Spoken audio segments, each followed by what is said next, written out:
வணக்கம் மாணவர்களே. குருகுலம் கல்வி நிகழ்ச்சி திட்டத்தினூடாக மற்றுமொரு இணைந்த கணிதம் பாடவேளையில் உங்களை சந்திப்பதில் பெருமகிழ்ச்சி அடைகின்றேன். அந்த வகையில் இந்த பாடவேளையானது பிரயோகணித பாடவேளையாக காணப்படுகிறது. பிரயோகணித பாடப்பகுதியில் காணப்படுகின்ற காவிகள் தொடர்பான விடயங்களை இந்த பாடவேளையில் நாங்கள் ஆராய இருக்கிறோம். அந்த வகையில் காவிகளானது தரம் 12க்குரிய பாடவேளையாக காணப்படுகின்றது. ஆகவே இந்த காவிகள் தொடர்பான பாடப்பகுதியை நாங்கள் ஆராயலாம். அந்த வகையில் பார்த்தால் காவிகள் என்ற பாடப்பகுதியானது 4 தேர்ச்சி மட்டங்களை உள்ளடக்கியுள்ளது. தேர்ச்சியானது காவி அட்சர கணிதத்தை ஆராய்தல். தேர்ச்சி மட்டம் 1 காவிகளை ஆராய்வர். தேர்ச்சி மட்டம் 2 விதிகளின் மூலம் காவி அட்சர கணிதத்தின் அமைப்பை விவரிப்பர். தேர்ச்சி மட்டம் 3 பிரசினங்களை தீர்க்கும் ஒரு உத்தியாக தானகாவியினை பயன்படுத்துதல். தேர்ச்சி மட்டம் 4 காவியின் மீது வரையறுக்கப்பட்ட ஒரு கணித செய்கையாக எண்ணிப்பெருக்கம், காவி பெருக்கம் என்பவற்றை வரையறுப்பர். ஆகவே 4 தேர்ச்சி மட்டங்களை உள்ளடக்கிய இந்த பாடப்பகுதி தொடர்பாக இந்த பாடவேளையில் நாங்கள் ஆராய இருக்கிறோம். ஆகவே அவதானிப்பமாக இருந்தால் காவிகள் என்ற ஒரு எண்ணக்கரு எங்களுக்கு உள்ளார்ந்த எண்ணக்கரு ஒன்று தேவை. புதிதாக நாங்கள் உயர்தரத்திலே இந்த காவி என்ற பகுதியை நாங்கள் ஆராய்கிறோம். ஆகவே இந்த காவி என்று சொல்வது என்ன, அந்த காவி என்ன தொடர்பாக நாங்கள் படிக்க போகிறோம், இவரை எவ்வாறு எழுதுவது, எவ்வாறு வகை குறிப்பது, எவ்வாறு இவர் தொடர்பான செய்கைகளை நாங்கள் செய்வது என்பது தொடர்பில் நாங்கள் ஆராய இருக்கிறோம். அந்த வகையிலே காவி தொடர்பான ஒரு உள்ளார்ந்த எண்ணக்கருவுக்குள் நாங்கள் முதல் செல்லலாம் இருக்கிறோம். அந்த வகையில் பௌதிகம் என்று சொல்வது நம்மை சூழ உள்ளவை பௌதிகம், நம்மை சூழ உள்ளவை பௌதிகம். பௌதிகவியல் என்ற பாடம் பரப்பை அவதானித்தால் நம்மை சூழ உள்ள விடயங்கள் தொடர்பாக ஆராய்வதுதான் பௌதிகவியல். ஆகவே பௌதிகத்தில் காணப்படுகின்ற இயல்புகளை நாங்கள் கணியங்கள் என்ற வகையிலே அழைக்கிறோம். பௌதிகத்தில் காணப்படுகின்ற வெப்பநிலையானது ஒரு இயல்பாக இருக்கும், நீளமானது ஒரு இயல்பாக இருக்கும், விசையானது ஒரு இயல்பாக காணப்படுகின்றது. ஆகவே பௌதிக இயல்புகளை, பௌதிக கணியங்களை நாங்கள் பௌதிக கணியங்கள் தொடர்பாக இந்த அலகிலே ஆராய்கின்றோம். பௌதிக கணியங்களானது 2 வகையாக வகைப்படுத்தப்படும். சில பௌதிக கணியங்களானது பருமனை மட்டும் கொண்டு வரையறுக்கப்பட்டிருக்குது. சில பௌதிக கணியங்களானது பருமனுடன் திசையையும் கொண்டதாக காணப்படுகின்றது. அந்த வகையில் பௌதிக கணியங்களானது வெப்பம், வெப்பநிலை, திணிவு, நீளம், தூரம், இவை ஒரு பௌதிக இயல்புகள். இந்த பௌதிக கணியங்களானது பருமனையும் மட்டும் கொண்ட பௌதிக கணியங்களாகவும் காணப்படுகின்றது. ஒரு சில பௌதிக கணியங்கள் பருமனுடன் திசையையும் கொண்ட கணியங்களாக காணப்படுகின்றது. அந்த வகையிலே பருமனை மட்டும் கொண்ட பௌதிக கணியங்களை நாங்கள் எண்ணிக்கணியங்களாக வரையறுக்கிறோம். பருமனையும் திசையையும் கொண்ட கணியங்களை நாங்கள் காவி கணியங்களாக வரையறுக்கிறோம். ஆகவே இந்த பாடப்பகுதியில் இந்த பௌதிக கணியங்கள் தொடர்பாகத்தான் ஆராய இருக்கிறோம். அந்த வகையில் எண்ணிக்கணியங்கள் நேரத்தை எடுத்து நோக்குவோமானால் 10 மணி, 8 மணி, ஆகவே 8 மணி 30 நிமிடம். ஆகவே பருமனை மட்டும் கொண்டு இந்த கணியத்தை நாங்கள் அளக்கின்றோம். திணிவானது 10 கிலோ, 20 கிலோ. ஆகவே பருமனை மட்டும் கொண்ட கணியமாக இந்த திணிவு காணப்படுகிறது. அந்த வகையிலே காவி கணியங்களாக சில ஏனைய கணியங்கள் காவி கணியங்களாக காணப்படுகின்றன. விசையினை எடுத்து நோக்குவோமானால் 10 நியூட்டன் இந்த திசையில், வடக்கு நோக்கி 10 நியூட்டன் விசை. ஆகவே இந்த கணியத்துக்கு பருமனும் காணப்படுகின்றது, திசையும், இந்த திசையில இவ்வளவு பருமனுடைய விசை. வேகமானது 20 km/h இந்த திசையில. இடப்பெயர்ச்சியானது வடக்கு திசையில் 8 மீட்டர் இடப்பெயர்ச்சி. ஆகவே சில கணியங்கள் பருமனுடன் திசையையும் கொண்டதாக காணப்படுகின்றது. ஆகவே பௌதிகத்தில் காணப்படுகின்ற கணியங்களை நாங்கள் 2 வகையாக பிரிக்கிறோம். அந்த வகையில் எண்ணிக்கணியங்களாக வரையறுக்கப்படுபவை பருமனை மட்டும் கொண்ட பௌதிய கணியங்கள். இந்த பௌதியத்தில் காணப்படுற இந்த இயல்புகள் தான் கணியங்கள் என்று சொல்கிறோம். ஆகவே பருமனை மட்டும் கொண்டதாக காணப்படுகின்ற பௌதிய கணியங்களை நாங்கள் எண்ணிக்கணியங்கள் என்று வரையறுக்கிறோம். உதாரணமாக திணிவு, வெப்பநிலை, நீளம், பரப்பு போன்ற பல கணியங்கள் எண்ணிக்கணியங்களுக்குள் அடங்குகின்றன.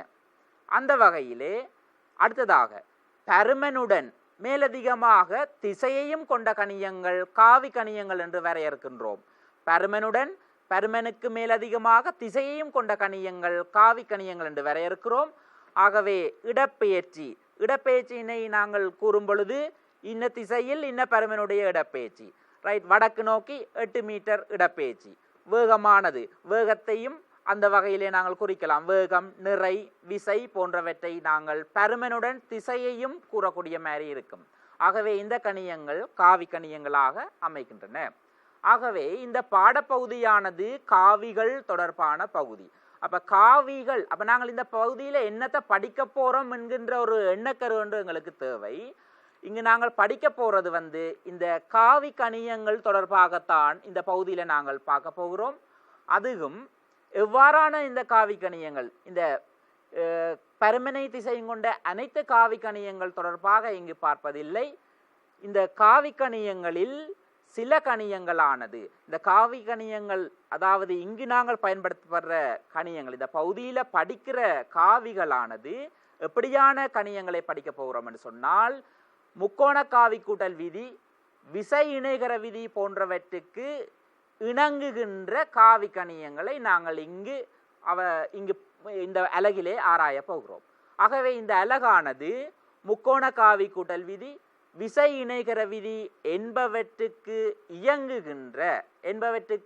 இசைகின்ற காவி கணியங்கள் தொடர்பாக கற்கிற ஒரு பாடம்தான் இந்த காவி என்ற பகுதியாக காணப்படுகிறது. ஆகவே காவி கணியங்கள் அனைத்தும் முக்கோண காவி கூட்டல் விதி, விசை இணைகர விதிக்கு இணங்கும் என்பது இல்லை. ஒரு சில காவி கணியங்கள் முக்கோண காவி கூட்டல் விதி, விசை இணைகர விதிக்கு இயைபாக்கம் அடையாது, இணங்காது. அவ்வாறான கணியங்கள் என்னென்று சொன்னால், விசை திருப்பம், அச்சு பற்றிய சுழற்சி போன்ற சில கணியங்கள், ஓரிரு கணியங்களானது இந்த விசை முக்கோண விதி என்றால் என்ன, விசை இணைகர விதி என்றால் என்ன என்பது தொடர்பில் நாங்கள் இந்த அலகில் ஆராய இருக்கிறோம். அவ்வாறான அந்த விதிகளுக்கு இயங்குகின்ற காவி கணியங்கள் தொடர்பாகத்தான் இந்த பாடத்தில் நாங்கள் படிக்க போகிறோம். ரைட், இதுதான் காவி தொடர்பான ஒரு உள்ளார்ந்த விளக்கம். ஆகவே காவி என்பது என்ன என்ற ஒரு உள்ளார்ந்த விளக்கத்தை பெற்றுக்கொண்டு, ஆகவே இங்க பார்க்கிற நாங்கள் காவிகள், இந்த அலகிலே படிக்கிற காவிகள் என்பது பருமனையும் திசையையும் கொண்ட பௌதிக கணியங்கள் காவி கணியங்களுக்குள்ள அடங்குது. ஆயினும் அந்த காவி கணியங்கள் அனைத்தும் இந்த முக்கோண காவி கூட்டல் விதி, விசை இணைகர விதி என்பவற்றுக்கு உட்படுவதில்லை. உதாரணமாக அச்சு பற்றிய சுழற்சி ஒரு காவி கணியம், விசை திருப்பம் ஒரு காவி கணியம். இது போன்ற காவி கணியங்கள் இந்த விதிகளுக்கு உட்படுவதில்லை. ஆகவே இவை தவிர்ந்த காவி கணியங்களை இந்த அலகில் நாங்கள் ஆராய போகிறோம். எனவே மேற்படி விதிகளுக்கு உட்படும் காவி கணியங்கள் மட்டுமே இவ்வலகில் பயன்படுத்தப்படுகிறது. ஆகவே இங்கு நாங்கள் படிக்க போவது என்னது என்பது தொடர்பான ஒரு உள்ளார்ந்த விளக்கம் தற்போது எங்களுக்கு விளங்கி இருக்கும். அடுத்ததாக நாங்கள் என்ன செய்ய வேண்டும் என்று சொன்னால், இந்த காவிகள் அதாவது விசைய திசையோட குறிக்கிறது, வேகத்தை திசையோட குறிக்கிறது, இடப்பெயர்ச்சியை திசையோட குறிக்கிறது. இவ்வாறான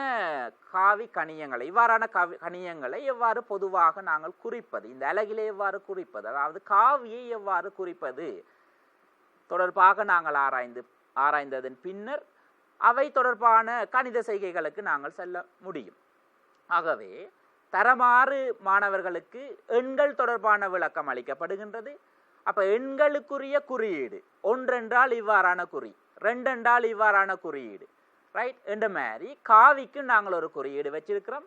எண்களை எழுதுவதற்கு நாங்கள் 2 முறைகள் வச்சிருக்கிறோம். உதாரணமாக இந்து அராபிய முறை, உரோமன் முறை. ஆகவே எண்களை எழுதுவதற்கும் ஒன்றுக்கு மேற்பட்ட முறைகள் காணப்படுகின்றது. அதே மாதிரி இந்த காவியை குறிப்பதற்கும் எங்களிடம் 2 முறைகள் காணப்படுகின்றது. ஒன்று அட்சர கணித முறை, மற்றையது கேத்திர கணித முறை. இந்த இரு முறைகளில் நாங்கள் காவியை குறிப்பிடலாம். அப்ப காவி என்றால் என்ன என்பது தொடர்பான ஒரு உள்ளார்ந்த விளக்கத்தை ஏற்படுத்தி கொண்டு அந்த காவியை எவ்வாறு நாங்கள் குறிக்க வேணும் என்பது தொடர்பில் நாங்கள் இப்போது ஆராய்ந்து கொண்டிருக்கிறோம். காவிகளை அட்சர கணித முறை, கேத்திர கணித முறைகளில் நாங்கள் குறிக்கலாம், எழுதி கொள்ளலாம். ஆகவே இந்த அட்சர கணித முறை என்பது என்ன? அட்சர கணிதம், அட்சரம் என்றால் எழுத்து. ஆகவே பொதுவான மொழி ஆங்கில சிறிய எழுத்துக்களில் சிம்பிள் லெட்டர்ஸில் காவிகளை குறிப்பது அட்சர கணித முறையாக நாங்கள் கூறுகிறோம். ஆகவே அந்த அட்சர கணித முறையில் ஒரு மெதட் ஒன்று இருக்குது, இவ்வாறு தான் காவிகளை குறிப்பதென்று. அது தொடர்பால் நாங்கள் ஆராய இருக்கிறோம். அதே போல கேத்திர கணிதம், கேத்திர கணிதம் என்பது படங்கள் கீறி ஒரு காவியை ஒரு படமாக கீறி காட்டுவது தான் கேத்திர கணித முறை. ஆகவே இரு முறைகளில் இந்த காவி என்ற விடயத்தை நாங்கள் குறித்து கொள்ளலாம், எழுதி கொள்ளலாம். ஆகவே அந்த வகையிலே முதலாவதாக அட்சர கணித முறையை பார்க்கிறோம். அப்ப அட்சர கணித முறையில இந்த காவியினை எவ்வாறு எழுதுவது, எவ்வாறு குறிப்பது? அதாவது இம்முறையில் காவியானது ஆங்கில சிறிய எழுத்துக்களில் பின்வருமாறு குறிக்கப்படும். அதாவது ஆங்கில சிறிய எழுத்துக்களை நாங்கள் பயன்படுத்தலாம். ஏ என்ற ஒரு எழுத்து, அதே போல ஆங்கில சிறிய எழுத்துக்களை நாங்கள் பயன்படுத்தலாம். உதாரணமாக பார்த்தோம்னா ஏ என்ற எழுத்தை பயன்படுத்துவோமாக இருந்தால், இந்த எழுத்தானது காவியை குறிக்க வேணுமாக இருந்தால் இவ்வாறான ஒரு குறியீடை போட வேணும். அல்லது அந்த எழுத்தின் மேல் இவ்வாறான ஒரு குறியினை பயன்படுத்தி நாங்கள் காவியை வகை குறிக்கலாம். அல்லது இந்த எழுத்துக்களை தடித்த எழுத்துக்களில் காட்டுவதன் மூலம் காவியை வகை குறிக்கலாம். ஆகவே காவி இந்த மாதிரியான 3 முறைகளில் நாங்கள் வகை குறிக்கின்றோம். காவியினை இந்த மாதிரியான 3 முறைகளில் நாங்கள் அட்சர கணித முறையில் காவியினை வகை குறிக்கலாம். விரும்பிய முறையில் நாங்கள் பயன்படுத்தி கொள்ளலாம். பெரும்பாலும் அச்சிடப்பட்ட தாள்களில் தடித்த எழுத்துக்களில் காவியை குறிப்பதை வழமையாக கொண்டிருக்கும். எமது பாடப்பகுதியில் இந்த 2வது முறையை நாங்கள் கூடுதலாக பயன்படுத்துவதை வழமையாக கொண்டிருக்கிறோம். அப்ப விரும்பிய ஒரு முறையில் அட்சர கணித முறையாக காவியினை குறிக்கலாம். அடுத்த முறைக்கு நாங்கள் செல்வோமாக இருந்தால் கேத்திர கணித முறை. கேத்திர கணித முறையானது, இந்த முறையில் காவியானது ஒரு திசை குறித்த கோட்டு துண்டத்தினால் வகை குறிக்கப்படும். ஆகவே காவியானது ஒரு கோட்டு துண்டத்தினால வகை குறிக்கப்படுது. கேத்திர கணித முறையில் ஒரு கோட்டு துண்டத்தினால வகை குறிக்கப்படுது. இங்கே பார்த்தமாக இருந்தால் இது ஏ என்ற புள்ளி, இது பி என்ற புள்ளி. ஏயிலிருந்து ஏ டு பி திசையில் ஒரு காவி, அதாவது 10 நியூட்டன் விசை உண்டு இந்த திசையில தாக்குது என்று வச்சோம்னு சொன்னால், அந்த விசையினை நாங்கள் இந்த மாதிரி ஒரு கோட்டு துண்டத்தால காட்டலாம். அந்த கோட்டு துண்டத்தினுடைய நீளமானது அந்த காவியினுடைய பருமனை தரும். காவின்றது விசையாக இருக்கலாம், வேகமாக இருக்கலாம், இடப்பெயர்ச்சியாக இருக்கலாம். விசையாக இருந்தால் விசையின் பருமனை கோட்டு துண்டத்தினுடைய நீளம் தரும். விசையினுடைய திசையினை அந்த கோட்டு துண்டத்தின் மீது உள்ள அம்புக்குறியானது காட்டும். ஆகவே காவியானது கேத்திர கணித முறையில் ஒரு திசை குறித்த கோட்டு துண்டத்தினால் நாங்கள் குறிக்கலாம். ஆகவே காவி என்ற புதிய பகுதியை நாங்கள் ஆராய்ந்து கொண்டிருக்கிறோம். ஆகவே காவி என்றால் என்ன என்ற ஒரு உள்ளார்ந்த விளக்கத்துடன் அந்த காவியை எவ்வாறு எழுதுவது, எவ்வாறு குறிப்பது என்பது தொடர்பில் நாங்கள் பார்த்திருக்கிறோம். அடுத்த விடயத்துக்கு சென்றமாக இருந்தால், இந்த மட்டு என்ற விடயத்தை பார்த்தமாக இருந்தால், மட்டு உதாரணமாக ஒரு கணியத்துக்கு, ஒரு சய 2 என்ற கணியத்துக்கு மட்டை போட்டமாக இருந்தால் அது நேர் 2ஆக காணப்படும். ஒரு கணியத்தினுடைய நேர்பெருமானத்தை மட்டும் குறிப்பது மட்டு என்பது இதுவரை உங்களுக்கு தெரியும். ஆனால் இந்த காவி என்ற பகுதியிலே மட்டு என்பது அந்த காவியினுடைய பருமனை மட்டும் குறிப்பதாக வரையறுக்கப்படுகிறது. அந்த காவியின் பருமனை மட்டும் குறிப்பது மட்டு என வரையறுக்கப்படுகிறது. ஆகவே ஒரு காவி எடுத்தம் என்று சொன்னால், ஏபி என்ற காவி எடுப்பம் ஏ டு பி திசையில இருக்கு. அந்த காவி ஏ டு பி திசையில இருக்குது.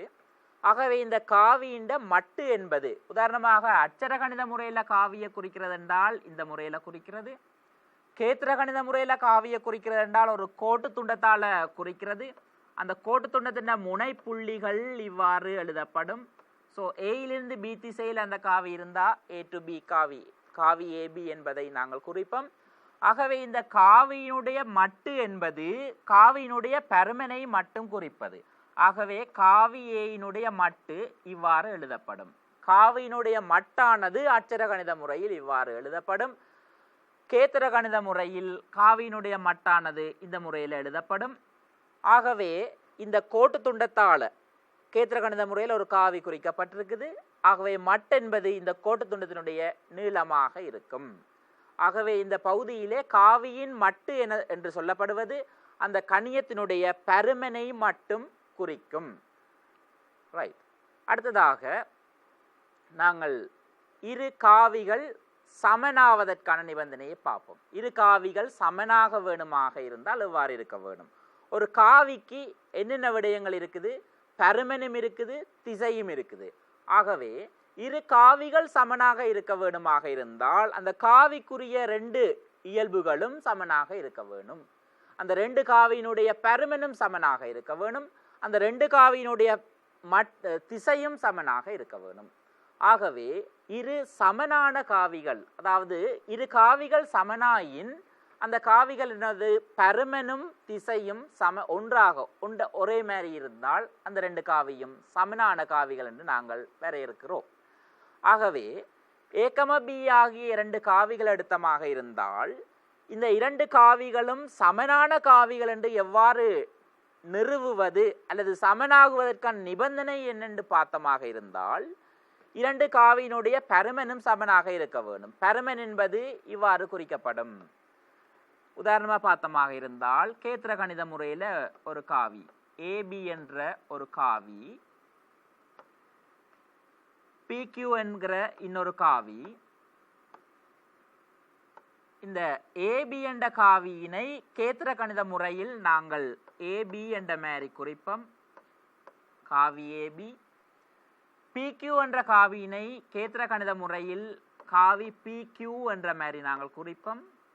ஆகவே இந்த இரண்டு காவிகளும் கேத்திர கணித முறையில் கதைக்கிறதாக இருந்தால் இந்த இரண்டு காவிகளும் சமனான காவிகள் என்று எவ்வாறு காட்டுவது என்பது பார்த்தமாக இருந்தால் இந்த ரெண்டு பருமனை காட்டுவதற்கு எங்களுக்கு இலவு. பருமன் சமன் என்று காட்ட வேண்டுமாக இருந்தால் ஏபி என்ற காவி இந்த கோட்டு துண்டத்தினுடைய நீளமும் பிக்யூ என்ற காவி இந்த கோட்டு துண்டத்தினுடைய நீளமும் சமன் என்று காட்ட வேணும். ஆகவே காவி ஏ உதாரணமாக பார்த்தோம் என்று சொன்னால் ஏபி என்ற காவியினுடைய பருமனும், அப்போ பருமனை நாங்கள் மட்டு ஏபி என்று சொல்றது. பிக்யூ என்ற காவியினுடைய பருமனை குறிப்பது மட்டு பிக்யூ என்று குறிப்பது. ஆகவே ஏபி என்ற நீளமும் பிக்யூ என்ற நீளமும் சமனென்று கூறுவோமாக இருந்தால் அந்த ரெண்டு காவியினுடைய பருமனும் சமனாக இருக்கு. அட்சர கணித முறையில் சொல்ல வேணுமாக இருந்தால் இந்த காவியினுடைய பருமன் மோட் ஏ சமன் மோட் பி ஆக இருக்க வேணும். ரைட். அப்ப பருமன் சமன் என்பதை நாங்கள் காட்டிட்டோம். இனி திசை சமனாக அமைதல் வேண்டும். அப்ப ரெண்டு காவியினுடைய திசையும் சமன் என்று காட்டுவதற்கு நாங்கள் பயன்படுத்துகிற உத்தி என்னவாக இருக்குமாக இருந்தால் இந்த இரண்டு கோட்டு துண்டங்களும் இரண்டு கோடுகளும் சமாந்தர கோடுகள் என்பதை நாங்கள் பயன்படுத்துகிறோம். இந்த ரெண்டு காவியினுடைய திசையும் ஒன்று என்பதை காட்டுவதற்கு சமாந்தரமான கோடுகள் ஒரே திசையில் இருக்கும் என்பதை நாங்கள் பயன்படுத்துகிறோம். ஆனால் எங்களுக்கு ஒரு பிரச்சனை ஒன்று இருக்கிறது. எதிரெதிர் திசையில் இருக்கிற கோடுகளும் சமாந்தர கோடுகள் தான். எதிரெதிர் திசையில் இருக்கிற கோடுகளும் சமாந்தர கோடுகள் தான். ஆகவே இரு காவிகளின் திசை ஒன்று என்பதை காட்டுவதற்கு சமாந்தர அவ்விரு காவிகளும் சமாந்தரம் என்பது மட்டும் போதாது. ஆகவே சமாந்தரமான காவிகள் என்பதோடு சமாந்தரமான கோடு என்பதை காட்டுவதோடு இரண்டு காவிகளின் திசையும் ஒரே திசை என்பதை நாங்கள் காட்ட வேண்டும். ஆகவே இரு காவிகளும் ஒரே போக்குடையவை என்பதையும் நாங்கள் காட்ட வேண்டும். ஆகவே ஏகம காவி ஏ கம காவி பி என்பன சமனான காவிகளாயின் மேற்படி 3 நிபந்தனைகளும் திருப்தி செய்யப்படும். மறுதலையாக இரு காவிகள் சமனான காவிகள் என்று நிறுவ வேண்டுமாக இருந்தால் மேற்படி 3 நிபந்தனைகளையும் நாங்கள் நிறுவ வேண்டும். முதலாவது நிபந்தனை பருமன் சமன், இரண்டாவது நிபந்தனை அவ்விரு காவிகளின் தாக்கக்கோடுகள் சமாந்தரமாக அமைதல் வேண்டும், மூன்றாவது நிபந்தனை அவ்விரு காவிகளும் ஒரே போக்குடையதாக இருக்க வேணும். போக்குன்னு சொன்னால் திசை, ஒரே திசையாக இருக்க வேணும். எதிரெதிர் திசையில் இருந்தால் சமனானதாக வராது. ஆகவே போக்கு தொடர்பாக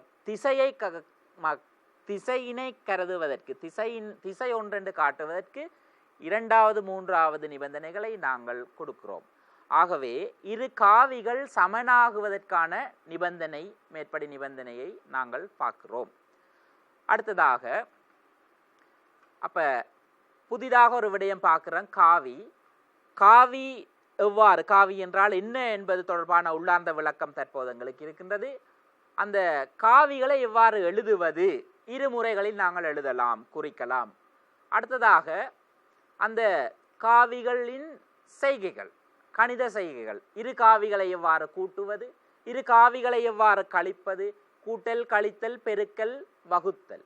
ஸோ அந்த காவிகள் தொடர்பான கணித செய்கைகளுக்கு நாங்கள் நகரலாம் என்று இருக்கிறோம். அந்த வகையிலே முதலாவதாக காவிகளின் கூட்டலை நாங்கள் பார்க்கிறோம். காவிகளை எவ்வாறு கூட்டுவது, பருமனை மட்டும் கொண்டவை என்று சொன்னால் பருமன்களை பிடித்து பருமன்களின் பெறுமதிகளை கூட்டிவிட்டால் காவிகளின் கூட்டல் வரும். ஆனால் இந்த காவி கணியங்கள், இந்த கணியங்கள் பருமனுடன் திசையையும் கொண்டதாக காணப்படும். பருமனை மட்டுமல்லாது திசையையும் சேர்த்து கூட்ட வேணும். ஆகவே இரு காவிகளை கூட்டுவதற்கு நாங்கள் பயன்படுத்துகிற உத்தி என்னென்னு சொன்னால் முக்கோண காவி கூட்டல் விதியை பயன்படுத்துகிறோம். அதாவது காவிகளை கூட்டுவதற்கு முதலாவதாக இரு காவிகளைத்தான் நாங்கள் கூட்ட முடியும். ஒரேடியாக 2 காவிகளைத்தான் கூட்ட முடியும். ஒரே நேரத்தில் இரு காவிகளைத்தான் கூட்ட முடியும். அவ்வாறு இரு காவிகளை கூட்டுவதற்கு முக்கோண காவி கூட்டல் விதியினை பயன்படுத்துகிறோம். முக்கோண காவி கூட்டல் விதி என்றால் என்ன? முக்கோண காவி கூட்டல் விதி என்றால் என்னென்று பார்த்தமாக இருந்தால் இரு காவிகளை நாங்கள் கூட்ட வேண்டுமாக இருந்தால், காவியில சொல்லியிருக்கிறோம் 2 காவிகளைத்தான் கூட்டலாம், ஒரே நேரத்தில் இரு காவிகளைத்தான் கூட்டலாம். ஆகவே கூட்டப்பட வேண்டிய இரு காவிகளையும் பருமனிலையும் திசையிலையும், கூட்டப்பட வேண்டிய இரு காவிகளையும் பருமனிலையும் திசையிலையும் யாதாயினும் ஒரு முக்கோணி ஒன்றின் அயல் பக்கங்களாக குறிப்பமாக இருந்தால் அந்த முக்கோணியினுடைய மூன்றாவது பக்கமானது மேற்படி இரு காவிகளின் கூட்டுத்தொகையினை தரும். அந்த முக்கோணியினுடைய மூன்றாவது பக்கமானது மேற்படி இரு காவிகளின் கூட்டுத்தொகையினை தரும். இதுதான் முக்கோண காவி கூட்டல் விதியாக அமைந்திருக்கின்றது. மேற்படி மூன்றாவது பக்கத்தினுடைய, ஆகவே கூட்டப்பட்ட காவியினுடைய பருமன் என்ன, கூட்டப்பட்ட காவியினுடைய திசை என்ன என்பது எங்களுக்கு தேவை. ஆகவே கூட்டுத்தொகை காவியினுடைய பருமனானது மூன்றாவது பக்கத்தினுடைய நீளமாகவும் கூட்டுத்தொகை காவியினுடைய திசையானது நாங்கள் எவ்வாறு பார்ப்பது என்பதை நாங்கள் இங்கே அவதானிப்போம். ஆகவே அந்த 2 காவிகளில் பருமனிலும் திசையிலும் முறையே யாதாயினும் ஒரு முக்கோணியொன்றின் அயல் பக்கங்களாக குறிக்கப்படுமாயின் அவ்விரு காவிகளினதும் கூட்டுத்தொகை காவியானது, கூட்டுத்தொகையாக வார மூன்றாவது காவியானது அம்முக்கோணியின் மூன்றாம் பக்கத்தினால் வரையறுக்கப்படும். இங்கு நாங்கள் கவனிக்க வேண்டிய விடயம் என்னவாக இருந்தால் இரு காவிகளும் ஒரே சுழியில் குறிக்கப்படல் வேண்டும். அதாவது ஒரே சுழியில், வலஞ்சுழி அல்லது இடஞ்சுழி, ஒரே சுழியில் அந்த 2 காவிகளும் அமைய வேண்டும். அவ்வாறு அமையுமாக இருந்தால் விளையுள் காவியினது திசையானது எதிர்ச்சுழியில் இருக்கும். ஆகவே அந்த எதிர்த்தி சுழியினை நாங்கள் அவதானித்து அந்த விளையுள் காவியின் திசையை நாங்கள் பார்க்கலாம். ரைட். மூன்றாம் பக்கத்தின் நீளமானது கூட்டுத்தொகை காவியின் பருமனையும் திசையானது ஆரம்ப புள்ளியில் இருந்தான திசையாகவும் காணப்படும். ஆகவே இரு காவிகளை, அதாவது காவிகளை கூட்டுவதற்கான நிபந்தனையாக நாங்கள் காவிகளை கூட்டுவதற்கான முறையாக முக்கோண காவி கூட்டல் விதியை பயன்படுத்துகிறோம். அப்ப நாங்கள் இங்கே கவனிக்க வேண்டிய விடயம் என்னென்று சொன்னால் ஒரே நேரத்தில் 2 காவிகளை மட்டும்தான் கூட்டலாம். அந்த இரு காவிகளை எவ்வாறு கூட்டுவது என்று சொன்னால் இந்த முக்கோண காவி கூட்டல் விதியை பயன்படுத்தித்தான் கூட்டலாம். ஆகவே ஒரு உதாரணம் ஒன்றை பாப்பமாக இருந்தால், ஒரு காவி ஏபி என்ற கோட்டு துண்டத்தால் ஒரு காவி ஒன்று குறிக்கப்படுது என்று வெப்பம், அத காவி ஏ என்று வெப்பம். இன்னொரு காவி பிசி என்ற கூட்டு துண்டத்தால் இன்னொரு காவி குறிக்கப்படுது என்று வெப்பம். ஆகவே இந்த 2 காவிகளின் கூட்டல், இப்போ உதாரணமாக எங்களுக்கு எவ்வாறு தரப்படுமாக இருந்தால், இந்த திசையில் ஒரு காவி இருக்கும் ஏ காவி, இந்த திசையில் ஒரு காவி இருக்கும் பி காவி. இந்த 2 காவியினுடையும் உடையதும் கூட்டுத்தொகை எங்களுக்கு தேவை. இந்த 2 காவியினுடையதும் கூட்டுத்தொகை எங்களுக்கு தேவை.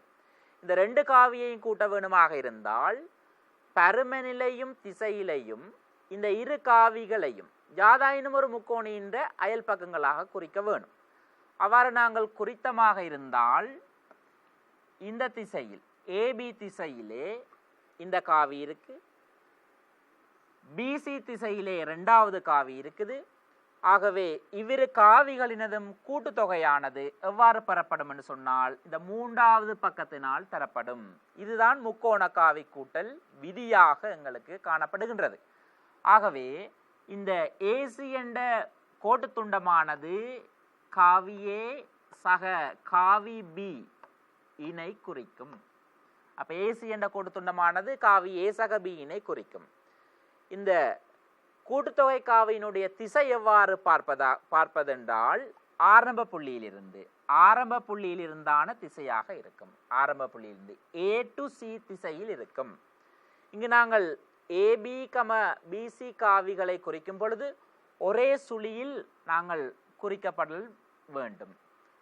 ஆகவே இதுதான் முக்கோண காவி கூட்டல் விதியாக எங்களுக்கு அமைகின்றது. தற்போது நாங்கள் இரு காவிகளின் கூட்டலை அவதானித்திருக்கிறோம். 2க்கு மேற்பட்ட காவிகளை எவ்வாறு கூட்டுவது என்பது தொடர்பில் ஆராயலாம் என்று இருக்கிறோம். ஒரே தடவையில் இரு காவிகளை தான் கூட்டலாம்.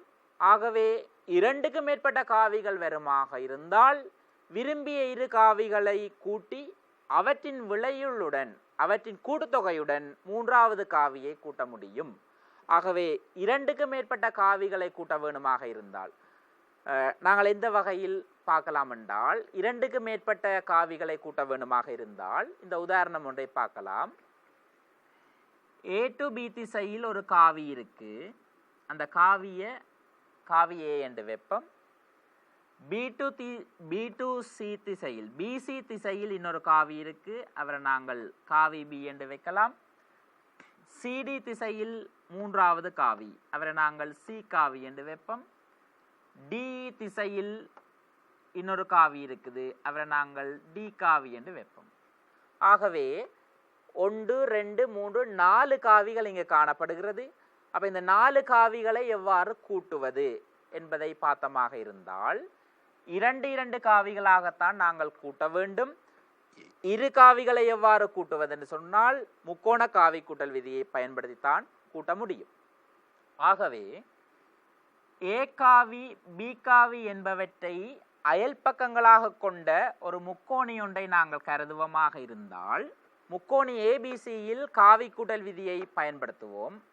முக்கோணி ஏபிசியில் முக்கோண காவி கூட்டல் விதிப்படி முக்கோணி ஏபிசியில் முக்கோண காவி கூட்டல் விதியினை பயன்படுத்துவமாக இருந்தால் ஏ டு பி ஏபி சக பிசி ஆனது ஏசியாக காணப்படும்.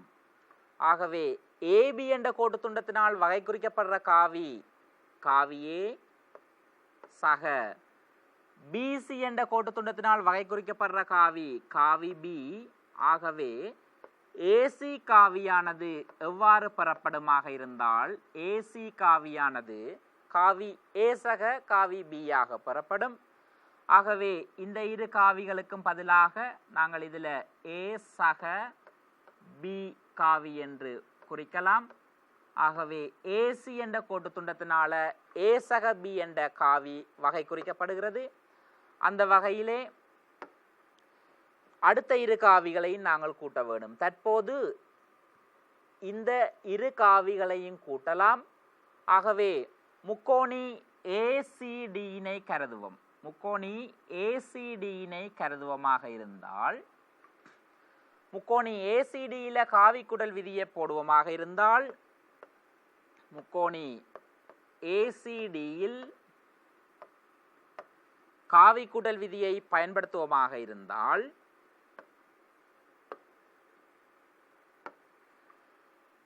ஏசி காவி ஏயிலிருந்து சி திசையில் ஏ டு சி திசையில் ஏசி காவி சக சிடி காவி ஏசி காவி சக சிடி காவியானது ஏடி காவி என வரையறுக்கப்படும். ஏடி காவியினை தரும். ஏசி காவியினதும் சிடி காவியினதும் கூட்டுத்தொகையானது ஏடி காவியை தரும். ஆகவே ஏசி காவியானது காவி ஏ சக காவி பி என நாங்கள் ஏற்கனவே கண்டிருக்கிறோம். சிடி காவியானது காவி சி என எடுத்திருக்கிறோம். ஆகவே ஏடி என்கிற கோட்டு துண்டத்தினால வகை குறிக்கப்படுற காவி ஏடி காவியானது காவியே சக காவி பி சக காவி சியினால் வகை குறிக்கப்படும். ஆகவே தற்போது இந்த ஏ சக பி சி என்ற காவி இந்த இரண்டுக்கும் பதிலாக ஏ சக பி சக சி காவியினை நாங்கள் வகை குறிக்கலாம். அடுத்ததாக இந்த இரு காவிகள் அப்ப இரண்டு காவிகளாகத்தான் நாங்கள் கூட்ட முடியும். அந்த இரு காவிகளையும் முக்கோண காவி கூட்டல் விதியை பயன்படுத்தித்தான் கூட்டலாம். ஆகவே முக்கோணி ஏடிஇனை கருதுவோம். இந்த முக்கோணியின் அயல் பக்கங்களாக ஏடி டிஇ காவிகள் காணப்படுகிறது. ஆகவே நாங்கள் முக்கோணி ஏடிஇயில் காவி கூட்டல் விதியை பயன்படுத்துவோமாக இருந்தால் காவி கூட்டல் விதிப்படி ஏடி காவி சக டிஇ காவி எவ்வாறு பெறப்படும் என்று சொன்னால் ஏஇ காவி என்று பெறப்படும். ஆகவே ஏடி காவிக்கு பதிலாக ஏற்கனவே கண்டிருக்கிறோம் ஏ காவி சக பி காவி சக சி காவி. அதே போல டிஇ காவிக்கு பதிலாக காவி டியினை குறிக்கலாம். ஆகவே மேற்படி காவிகளின் கூட்டுத்தொகையானது இந்த முறையில் நாங்கள் கணித்து கொள்ளலாம். ஆகவே காவிகளின் கூட்டலானது இரண்டு காவிகளாக நாங்கள் கூட்ட வேண்டும். முக்கோண காவி கூட்டல் விதியை பயன்படுத்தி இவ்வாறு நாங்கள் கூட்டலாம். அடுத்ததாக அப்ப காவிகள் என்பது என்ன என்பது தொடர்பாக ஒரு உள்ளார்ந்த விளக்கத்தை பார்த்திருக்கிறோம். அதுக்கு அடுத்ததாக அந்த காவிகளை எவ்வாறு இங்கு எழுதுவது என்பது தொடர்பில் நாங்கள் பார்த்திருக்கிறோம். அதுக்கு அடுத்ததாக காவிகளின் செய்கைகளை பார்க்கிறோம். இரண்டு காவிகளை எவ்வாறு கூட்டுவது, ரைட்? முக்கோண காவி கூட்டல் விதியை பயன்படுத்தி கூட்டலாம். அப்ப ரெண்டுக்கு மேற்பட்ட காவிகள் என்று சொன்னாலும் இரண்டு காவிகளை காவிகளாக கூட்டி நாங்கள் மொத்த கூட்டுத்தொகையை காணக்கூடியதாக இருக்கும். அடுத்ததாக காவிகளின் கழித்தல். அப்ப ரெண்டு காவியை எவ்வாறு கழிக்கிறது என்று பார்க்க வேணும். அப்ப காவிகளை கழிப்பதற்கு ஒரு முறை எங்களுக்கு வரையறுக்கப்படவில்லை. ஆகவே நாங்கள் இரு காவிகளை கழிப்பதற்கு அந்த காவிகளை கூட்டுத்தொகையாக மாற்றிய பின்னர் அந்த காவிகள் அந்த கழித்தல் வினாவை கூட்டல் வினாவாக மாற்றிய பின்னர் நாங்கள் முக்கோண காவி கூட்டல் விதியை பயன்படுத்தி கூட்டல் காவிகளின் கூட்டுத்தொகை எடுக்கின்ற முறை மூலம் நாங்கள் கழித்து கொள்ள முடியும். ஆகவே உதாரணமாக பார்த்தமாக இருந்தால் காவிகளின் கழித்தல் தொடர்பான விடயத்தை பார்க்குறோம். ஏபி என்ற கோட்டு துண்டத்தால் ஒரு காவி குறிக்கப்பட்டிருக்குது. அப்போ இந்த கோட்டு துண்டத்தால் குறிக்கப்படுற காவியை நாங்கள் காவி ஏபி என்று எழுதலாம். காவி ஏபி என்று எழுதலாம். ஒரு கேத்திர கணித முறையில் இந்த காவி காணப்படுகின்றது. இந்த காவியின் திசையை மாற்றி விட்டமாக இருந்தால் இந்த ஏபி காவியை நாங்கள் இன்னொரு முறையில் எவ்வாறு எழுதலாம் என்று சொன்னால் பிஏ காவி முன்னுக்கு ஒரு மைனஸ் போடக்கூடிய மாதிரி இருக்கும். அப்போ இந்த ஏபி காவினை நாங்கள் இந்த மாதிரி எழுதலாம். அப்போ திசை மாற்றினதுக்கு பதிலாக ஒரு மைனஸ் போடலாம். ஆகவே ஏபி காவியினை மைனஸ் பிஏ காவி என்ற மாதிரி நாங்கள் வகை குறிக்கலாம். அப்போ ஒரு காவியை இந்த மாதிரி நாங்கள் எதிர்காவியாக எழுத முடியும். ஆகவே இரு காவிகளை கழிக்க வேணுமாக இருந்தால் காவி ஏ சய காவி பி எங்களுக்கு தேவையாக இருந்தால் நாங்கள் என்ன செய்யலாம் என்று சொன்னால் ஏ சய இந்த சய பியினை நாங்கள் சக சய பி என்ற மாதிரி எழுதலாம். அப்போ காவி ஏயினையும் சய காவி பியினையும் கூட்டுவதன் மூலம் காவி ஏயினையும் சய காவி பியினையும் கூட்டுவதன் மூலம் இந்த இரு காவிகளினதும் வித்தியாசத்தினை நாங்கள் காண முடியும். ஆகவே இவ்விரு காவிகளையும் கூட்டுவதற்கு முக்கோண காவி கூட்டல் முறையைத்தான் நாங்கள் பயன்படுத்த முடியும். ஆகவே காவிகளின் கழித்தலுக்கு ஒரு முறை இல்லை. இந்த உதாரணம் ஒன்றை நாங்கள் பார்ப்போம். ஒரு உதாரணம் உண்டு. காவி ஏ காவி பி என்பன முறையே இப்போ காவி கூட்டல் தொடர்பான ஒரு உதாரணம் உண்டு. காவி ஏ காவி பி என்பன முறையே காவி ஏபி காவி பி கியூ இனால் குறிக்கப்படுகிறது. ஆகவே காவி ஏபி அதாவது இந்த கோட்டு துண்டத்தினால வகை குறிக்கப்படுற காவி ஏ என கூறப்படுகின்றது. இந்த பிக்யூ என்ற கோட்டு துண்டத்தினால வகை குறிக்கப்படுற காவி பி என்று கூறப்படுகிறது. ஆகவே இவ்விரு காவிகளையும் எவ்வாறு கூட்டுவது என்று பார்ப்போம். இந்த காவிகள கூட்டுத்தொகையை காணுமாறு வினா அமைந்துள்ளது. ஆகவே நாங்கள் என்ன செய்ய வேண்டுமாக இருந்தால் இவ்விரு காவிகளையும் பருமநிலையும் திசையிலையும் ஒரு முக்கோணியின் அயல் பக்கங்களாக குறிக்க வேண்டும். ஆகவே இந்த ஏபி என்ற முக்கோணியை பார்ப்போம். ஏபி என்ற காவியினை பார்ப்போம். இந்த திசையில இருக்குது. ஆகவே அந்த காவியின் திசையில நாங்கள் குறிக்கிறோம்.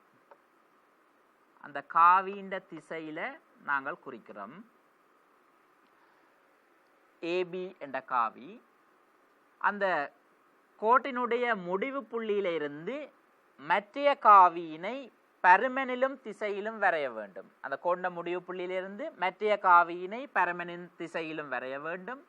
ஆகவே பருமனிலும் திசையிலும் மற்றைய காவியினை வகை குறிப்பமாக இருந்தால் இது பி என்ற புள்ளி, இது கியூ என்ற புள்ளி. நாங்கள் இந்த புள்ளியை நாங்கள் பி என்று எடுத்துக்கொள்வோம், இந்த புள்ளியை நாங்கள் கியூ என்று எடுத்துக்கொள்வோம். ஆகவே இவர் காவி பி ஆக இருக்கும், இவர் காவி ஏ ஆக இருக்கும். மேற்படி இரு காவிகளின் கூட்டுத்தொகை எவ்வாறு பெறப்படுமாக இருந்தால் ஏ கியூ என்ற கோட்டு துண்டத்தினால் குறிக்கப்படும். மேற்படி இரு காவிகளின் கூட்டுத்தொகையானது ஏ கியூ என்ற கோட்டு துண்டத்தினால் வகை குறிக்கப்படும். ஆகவே அந்த காவியினுடைய மேற்படி இரு காவிகளின் கூட்டுத்தொகை காவியினுடைய திசையானது ஏ கியூ திசையில் இருக்கும். பருமனானது இந்த கோட்டு துண்டத்தினுடைய நீளமாக இருக்கும். இவ்விரு காவிகளினதும் கூட்டுத்தொகை காவியினுடைய பருமனானது ஏ கியூ என்ற கோட்டினுடைய நீளத்தினால் வகை குறிக்கப்படும். கூட்டுத்தொகை காவியினுடைய திசையானது ஏயிலிருந்து கியூ திசையில் அமையும். இவ்வாறு நாங்கள் காவிகளின் கூட்டல் தொடர்பான செய்கைகளை நாங்கள் மேற்கொள்ள முடியும். அந்த வகையில் காவிகளின் கூட்டல் காவிகளின் கழித்தல் தொடர்பான பகுதிகளை ஆராய்ந்திருக்கிறோம். தற்போது காவிகளின் பெருக்கலை நாங்கள் பார்க்கலாம். காவிகளின் பெருக்கல் அந்த வகையிலே ஒரு காவியொன்றினை எண்ணியினால் பெருக்குதல். எண்ணி என்பது இங்கு இலக்கங்களினால் பெருக்குதல், அதாவது ஒரு காவியொன்றினை எண்ணியினால் பெருக்கிற முறை. ஆகவே மெய்யெண்கள், அதாவது ஒரு எண்ணி ஒரு லாம்டா என்கிற ஒரு எண்ணியினை கருதுவோமாக இருந்தால் அந்த எண்ணானது 3 விதமாக அமைய முடியும். ஒன்றில் சைவரை விட பெரிய எண்ணாக இருக்கலாம், அல்லது பூஜ்ஜியமாக இருக்கலாம் அந்த மாறிலி, அல்லது பூஜ்ஜியத்தை விட சிறிய எண்ணாக காணப்படலாம். அப்போ மெய்யெண்கள் என்பது குறித்து காட்டக்கூடிய எண்கள். ஆகவே மெய்யெண்களுக்குள் முழு எண்கள் வரும், மறை முழு எண்கள் வரும், பின்ன எண்கள் வரும், மறை பின்ன எண்கள் வரும். ஆகவே ஒரு காவியினை ஒரு எண்ணியினால் பெருக்கும் பொழுது எவ்வாறு அந்த பெருக்கப்பட்ட காவி எவ்வாறு பெறப்படும் என்பதை நாங்கள் பார்க்கலாம். ஆகவே ஒரு உதாரணமாக ஒரு காவி எடுப்போம். ஏபி என்ற காவி. ஏபி என்ற காவி. இந்த காவியினை ஒரு லாம்டாவினால் பெருக்கும் பொழுது, ஏபி என்ற காவியை ஒரு மாறிலியினால் ஒரு எண்ணியினால் பெருக்கும் பொழுது இங்கே எண்ணியானது நேரானதாக காணப்படுகிறது. எண்ணியானது நேரானதாக காணப்படுகிறது. ஆகவே நேரானதாக காணப்படுகிறது. ஆகவே முழு எண்களில் வரும் பொழுது இப்போ 2 மடங்கு ஏ அல்லது 3 மடங்கு ஏ என்று வருமாக இருந்தால் இந்த காவியினுடைய திசையில் அதைவிட ஒரு பெரிய பருமன் கொண்டதாக காணப்படும். அதே காவியினுடைய திசையில் அதைவிட பருமனில் பெரிய கோட்டு துண்டமாக அது அமையும். ஆகவே இந்த வகையில் நாங்கள் பார்த்தமாக இருந்தால் ஒரு 3 லாம்டா என்ற காவி, இங்கு லாம்டா வந்து நேரானதாகவும் அதாவது முழு எண்ணிலையும் காணப்படுகிறது. சைவரை விட பெருசு இந்த லாம்டாவானது பின்ன எண்கள்லையும் காணப்படலாம். இந்த லாம்டாவானது இந்த எண்ணியானது பின்ன எண்கள்லையும் காணப்படலாம். ஆகவே பின்ன எண்களில் வந்தால் இந்த காவியானது இந்த ஏயினை விட சிறிதாகவும் அமையலாம். ஒரு முறையான பின்னத்தில் வரும் பொழுது அப்போ இந்த காவியானது உதாரணமாக அரை ஏ இந்த மாதிரி நாங்கள் குறிக்கலாம். அப்போ ஒரு காவியொன்றினை எண்ணியினால் பெருக்கும் பொழுது பெருக்கப்பட்ட காவியானது அதே திசையில் அந்த காவிக்கு சமாந்தரமான திசையில் காணப்படும். அப்போ அந்த எண்ணியானது முழு எண்களாக அமையும் பொழுது இந்த காவியின் பருமனை விட விளையுள் காவியின் பருமன், அதாவது பெருக்கப்பட்ட காவியினுடைய பருமன் பெரிதாக காணப்படும். முறையான ஒரு பின்ன எண்ணாக காணப்படும் போது இந்த காவியின் பருமனை விட சிறிதாக காணப்படும். ஆனால் ஒரே திசையில் சமாந்தரமாக காணப்படும். ஒரு காவியினை பூஜ்ஜியத்தினால் பெருக்கும் பொழுது அந்த மாறிலியானது அந்த எண்ணியானது பூஜ்ஜியமாக இருக்குமாக இருந்தால் அந்த காவியானது பூஜ்ஜிய காவியாக காணப்படும். பூஜ்ஜிய காவியாக காணப்படும். ஒரு காவியை பூஜ்ஜியத்தால் பெருக்கப்படும் பொழுது அந்த விடை வந்து பூஜ்ஜியமாக காணப்படும். ஆகவே பருமன் பூஜ்ஜியமாக இருக்கிற காவியை நாங்கள் பூஜ்ஜிய காவி அல்லது சூனிய காவி என்ற மாதிரி நாங்கள் பார்க்கலாம். அதே போல அந்த எண்ணியானது லெஸ் தென் 0 சைவரை விட சிறிய கணியமாக இருந்தால் அந்த எண்ணியானது மறையில காணப்படுமாக இருந்தால் உதாரணமாக இந்த காவியை பார்த்தமாக இருந்தால் ஏ என்ற காவி ஏபி என்ற கோட்டு துண்டத்தால் குறிக்கப்படுறது காவி ஏ. இந்த காவி ஏயினை ஒரு மறை முழு எண்ணால் பெருக்கும் பொழுது ஒரு மறை 5 ஏ மறை 5 ஏ இனால் பெருக்கும் பொழுது எங்களுக்கு அந்த காவியினுடைய திசை வந்து எதிர் திசையாக காணப்படும். விளையுள் காவியினுடைய திசையானது எதிர் திசையாக காணப்படும். இங்கு முழுவன் லாம்டா வந்து முழுவண்ணாக இருக்கிறதால பருமன் பெரிதாக காணப்படும். பருமன் பெரிதாக காணப்படும். இந்த காவியினுடைய இந்த லாம்டாவானது மறை பின்ன எண்ணாக இருக்குமாக இருந்தால் ஒரு 3 ஏயின் கீழ் 4. ஆகவே இந்த காவி ஏபியை விட பருமன் சிறிதாகவும் இந்த லாம்டா மறையாக இருக்கிறதால திசை எதிர் திசையிலும் காணப்படும். இவ்வாறு நாங்கள் ஒரு காவியினை எண்ணியினால் பெருக்க முடியும். காவியினை எண்ணியினால் பெருக்க முடியும். ஆகவே அடுத்ததாக இதுவரை கற்றுக்கொண்ட விடயங்களிலிருந்து சில பயிற்சிகளை நாங்கள் செய்து பார்க்கலாம். இதுவரை நாங்கள் இந்த வகுப்பில் என்னென்ன படிச்சிருக்கிறோம், ஒரு காவி என்பது தொடர்பான எண்ணக்கருவை பார்த்துருக்கிறோம். அந்த காவியை எவ்வாறு குறிப்பது எழுதுவது என்பது தொடர்பில் பார்த்துருக்கிறோம்.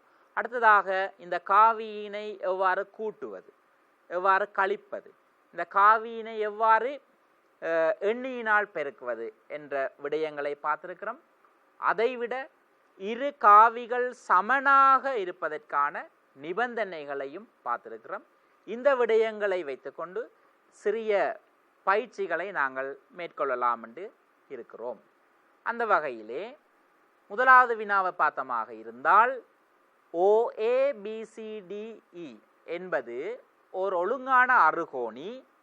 இங்கு OA ஆனது காவி ஏயினாலும் OB ஆனது காவி பியினாலும் பியும் ஆகுமெனின் காவி ஓசியினால் ஓசி என்ற கோட்டு துண்டத்தினால் குறிக்கப்படுற காவி, ஓடி என்ற கோட்டு துண்டத்தினால் குறிக்கப்படுற காவி, OE என்ற கோட்டு துண்டத்தினால் குறிக்கப்படுற காவிகளை காவி A காவி B சார்பில் காண்க. அடுத்ததாக இந்த அறுகோணின் மையமானது Q ஆக தரப்படுமாக இருந்தால் காவி EQ காவி EB என்பவற்றையும் AB சார்பில் காண்க. ஆகவே இந்த வினாவினை நாங்கள் எவ்வாறு இந்த வினாவினை தீர்ப்பது என்று பார்த்தமாக இருந்தால் OA ஒழுங்கான அறுகோணி ஒன்று. அந்த அறுகோணியில் பக்கம் OAயினால் காவி A வகை குறிக்கப்படுகிறது, பக்கம் OBயினால் காவி B வகை குறிக்கப்படுகிறது. OBயினால் B வகை குறிக்கப்படுகிறது. ஆகவே இந்த ஒழுங்கான அறுகோணி தொடர்பாக நாங்கள் ஒரு ஆராய வேணும். இந்த ஒழுங்கான அறுகோணியில எதிர்ப்பக்கங்கள் எவ்வாறு இருக்கும்? ஒழுங்கான அறுகோணி ஆகவே எல்லா பக்கங்களும் நீளத்தில் சமனாக இருக்கும். ஒழுங்கான அறுகோணி என்பது பக்க நீளங்கள் சமனாக இருக்கும். அதே நேரம் எதிர்ப்பக்கங்கள் சமாந்தரமாக காணப்படும். ஆகவே இங்கு பார்த்தமாக இருந்தால் இந்த அறுகோணி தொடர்பான விடயத்தை ஒரு பார்த்துவிட்டு இந்த வினாவை நாங்கள் தீர்க்க முடியும். அந்த வகையில் இந்த ஒழுங்கான அறுகோணியினை பார்த்தமாக இருந்தால் எல்லா பக்கங்களும் நீளத்தில் சமனாக இருக்கும். ஒழுங்கான அறுகோணி என்றதால எல்லா பக்கங்களும் நீளத்தில் சமனாக இருக்கும். அதே நேரம் எதிர்ப்பக்கங்கள் சமாந்தரமாக காணப்படும். எனவே OA என்ற பக்கமும் DC என்ற பக்கமும் சமாந்தரமானவை, ஒரே திசையை கொண்டவை. OA என்ற பக்கமும் DC என்ற பக்கமும் சமாந்தரமானவை. அதே போல AB என்ற பக்கமும் ED என்ற பக்கமும் ஒரே திசையை கொண்டவை. AB என்ற பக்கமும் ED என்ற பக்கமும் ஒரே திசையை கொண்டவை. அதே போல OE என்ற பக்கமும் BC என்ற பக்கமும் சமாந்தரமானது. ஆகவே இந்த சமனும் சமாந்தரம் என்ற இந்த முடிவிலிருந்து நாங்கள் என்ன எடுக்கலாம் என்று சொன்னால், இந்த சமனும் சமாந்தரம் என்ற இந்த முடிவிலிருந்து நாங்கள் என்ன சொல்லலாம் என்று சொன்னால், ஒரு கோட்டு துண்டமானது இப்போ பார்த்தோம் என்று சொன்னால், இது AB என்ற கோட்டு துண்டம், இது PQ என்ற கோட்டு துண்டம். இவ்விரு கோட்டு துண்டங்களும் நீளத்தில் சமனாகவும்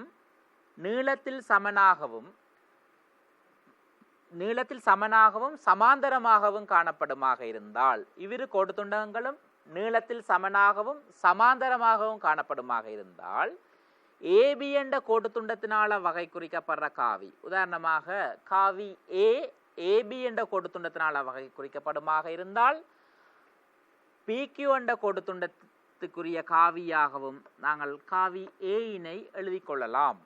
ஏனென்று சொன்னால் இரு கோடுகளும் சமனும் சமாந்தரமாக காணப்படுகின்றது. ஆகவே AB என்ற கோட்டு துண்டத்தினால் வகை குறிக்கப்படுற காவியும் PQ என்ற கோட்டு துண்டத்தினால் வகை குறிக்கப்படுற காவியும் ஒரே காவி, சமகாவியாக காணப்படும். அந்த வகையில் இந்த ஒழுங்கான அறுகோணியை பார்த்தால் பக்கம் OA இனுடைய நீளமும் பக்கம் DC இனுடைய நீளமும் சமன். OA என்ற பக்கமும் DC என்ற பக்கமும் சமாந்தரமாக காணப்படுகின்றது. ஆகவே OA என்ற பக்கத்தினால் ஒரு காவி வகை குறிக்கப்படுமாக இருந்தால், அதே காவியினால் நாங்கள் DC என்ற பக்கத்தினையும் வகை குறிக்க முடியும்.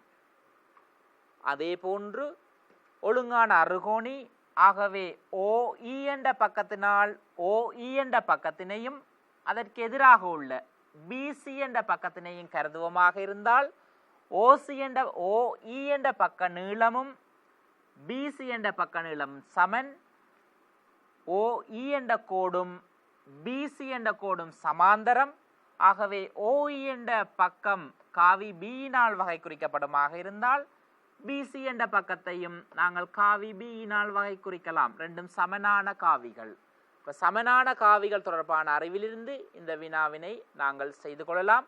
அதே போல ED என்ற பக்கமும் AB என்ற பக்கமும் சமனும் சமாந்தரமும். ED என்ற பக்கம் காவி Cயினால் வகை குறிக்கப்படுமாக இருந்தால் AB என்ற பக்கமும் காவி Cயினால் வகை குறிக்கப்படும். ஒழுங்கான அறுகோணியானது எதிர்ப்பக்கங்கள் சமனும் சமாந்தரமாக காணப்படும். எதிர்ப்பக்கங்கள் சமனும் சமாந்தரமாக காணப்படும்.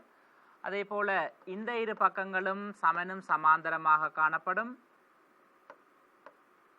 அதே போல இந்த இரு பக்கங்களும் சமனும் சமாந்தரமாக காணப்படும்.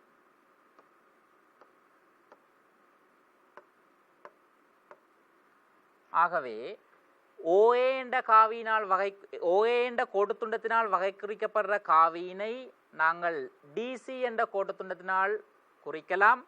அதே போல AB என்ற கோட்டுத்துண்டத்தினால் வகை குறிக்கப்படுற காவியினை ED என்ற கோட்டுத்துண்டத்தினால் குறிக்கலாம். OE என்ற கோட்டுத்துண்டத்தினால் வகை குறிக்கப்படுற காவியும் BC என்ற கோட்டுத்துண்டத்தினால் வகை குறிக்கப்படுற காவியும் சமனான காவிகளாக இருக்கும். ஏனென்று சொன்னால் இவ்விரு கோட்டுத்துண்டங்களும் சமனும் சமாந்தரமாக காணப்படும். அதைவிட இணைகரத்தினுடைய நடுப்புள்ளிகளை நாங்கள் இணைப்பதனூடாக OC என்ற உச்சிகளையும் AD என்ற உச்சிகளையும் BE என்ற உச்சிகளையும் இணைப்பதனூடாக இணைகரத்தின் நடுப்புள்ளியை கருதுவோம். ஆகவே OQBA என்ற நாட்பக்கலை பார்ப்பமாக இருந்தால் OQBA என்ற நாட்பக்கலை அவதானிப்பமாக இருந்தால் எதிர்ப்பக்கங்கள் சமனும் சமாந்தரமாக காணப்படுகிறது. ஆகவே OQBA ஆனது ஒரு இணைகரமாக காணப்படும். ஆகவே OA என்ற பக்கமும் QB என்ற பக்கமும் சமனும் சமாந்தரமாக காணப்படும். சமனும் சமாந்தரமாக காணப்படும். ஆகவே OA என்ற கோட்டுத்துண்டத்தினால் வகை குறிக்கப்படுற காவியும் QB என்ற கோட்டுத்துண்டத்தினால் வகை குறிக்கப்படுற காவியும் சமனாக இருக்கும். இதே போல OAQE என்ற நாட்பக்கலை நாங்கள் அவதானிப்பமாக இருந்தால் OA என்ற பக்கமும் EQ என்ற பக்கமும் OAQE ஆனது ஒரு இணைகரமாக காணப்படும். OAQEயும் ஒரு இணைகரமாக காணப்படும். ஆகவே OA என்ற கோட்டுத்துண்டத்தினால் வகை குறிக்கப்படுற காவியும் EQ என்ற கோட்டுத்துண்டத்தினால் வகை குறிக்கப்படுற காவியும் சமனான காவியாக காணப்படும். ஆகவே OA என்ற காவியின் இருமடங்காக EB என்ற காவி காணப்படும். ஆகவே இந்த விடயங்களை அவதானித்து மேற்படி வினாவினை நீங்கள் பயிற்சி செய்து கொள்ள முடியும். இது தொடர்பான பயிற்சிகளை நாங்கள் அடுத்த பாடவேளையில் நாங்கள் சந்தித்து தீர்த்து கொள்ளலாம். இத்துடன் இந்த பாடவேளையானது நிறைவுக்கு வருகின்றது. ஆகவே மற்றொரு பாடவேளையில் நாங்கள் உங்களை சந்திக்கலாம். நன்றி, வணக்கம்.